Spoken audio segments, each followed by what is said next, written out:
are your major competitors? In the music business? Yes. That's a great question.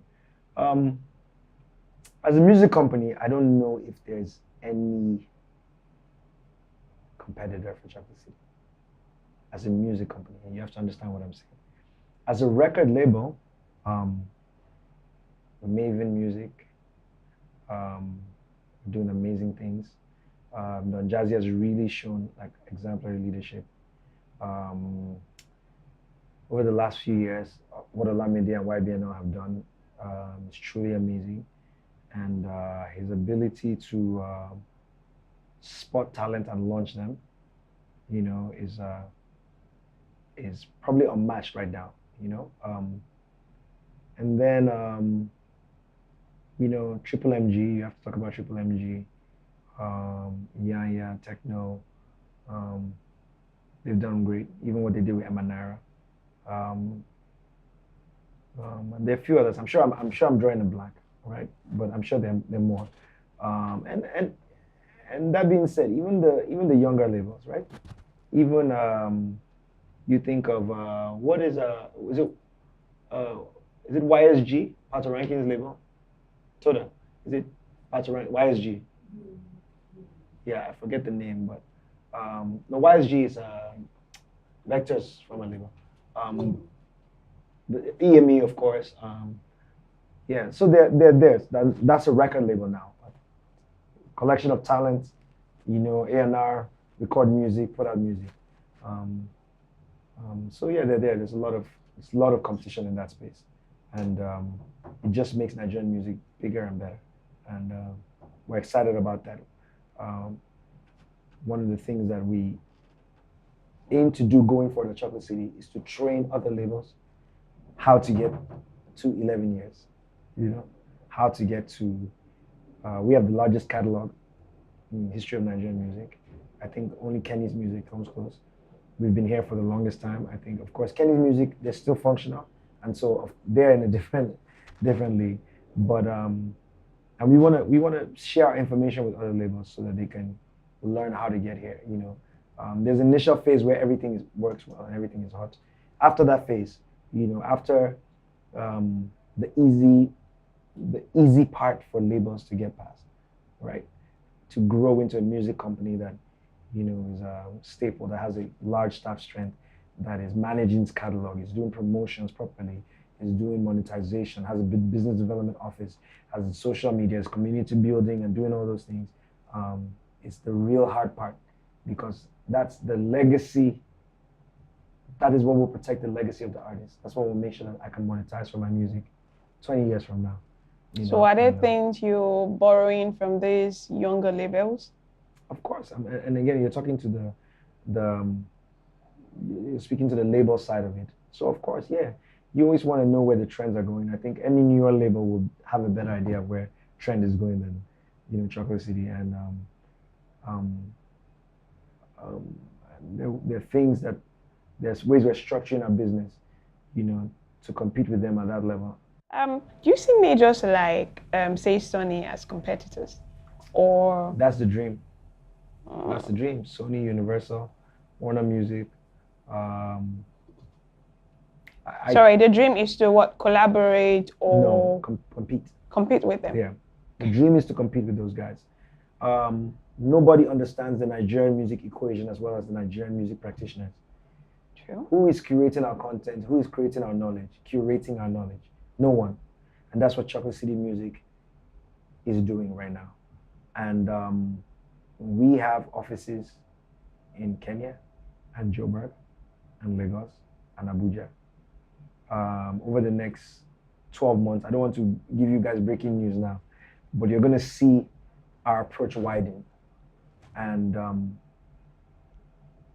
where the focus is going, because it would be detrimental, we believe, to African music for a label that has never, a major label that has never been part of the Nigerian music experience, to come to Africa and tell us how to set up our business, tell us how to distribute across the continent, tell us about profit sharing. It would be hugely detrimental. Here, most artists are independent. So if a major comes from abroad, artists are going to be reduced back to getting fractions of percentages in the terms of the profit sharing. But if in Africa we're doing it, artists may have a larger share because of the power artists have now with social media and stuff. So it's up to us to define what our model for Africa will be. And in case people don't know, Africa has been leading the conversation in terms of innovation, right? So Nigerian artists are the first artists that would give out their music for free online. And all of a sudden you see, and then get a bulk of their revenue from touring. All of a sudden you see in the States that people are touring more now, and they're more focused on their brand. Nigerians were the first people to do 360 deals, where a label or an artist is signing a deal where it says, look, I'm going to make albums for you, but I'm going to make money from your performing, right? And now you find that in America, people are talking 360 deals. We were way ahead of the curve there. So why are we waiting for them to come to Africa to tell us how to do business properly, right? It's lazy man's mentality. And that's where Chocolate City is standing in the gap, to figure out how do we do business? Francophone Africa, Anglophone Africa.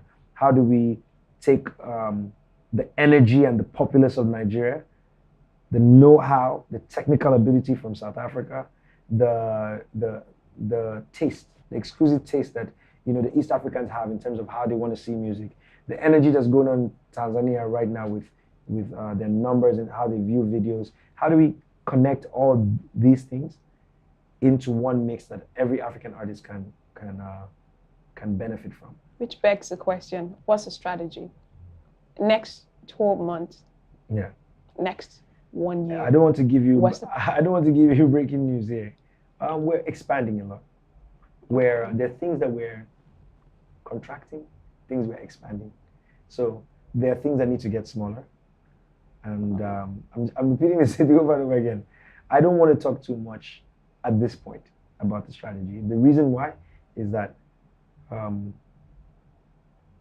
I'm afraid that without a proper explanation, time to explain, and we don't have hours to be here, right, to explain. People will be like, oh, what am I saying? But you can see part of the strategy. Give Ice Prince his label, give Jesse his label. Let them create, because at a certain time, the vision of a label might run out even though the business hasn't, right? And so that's a little bit of the strategy.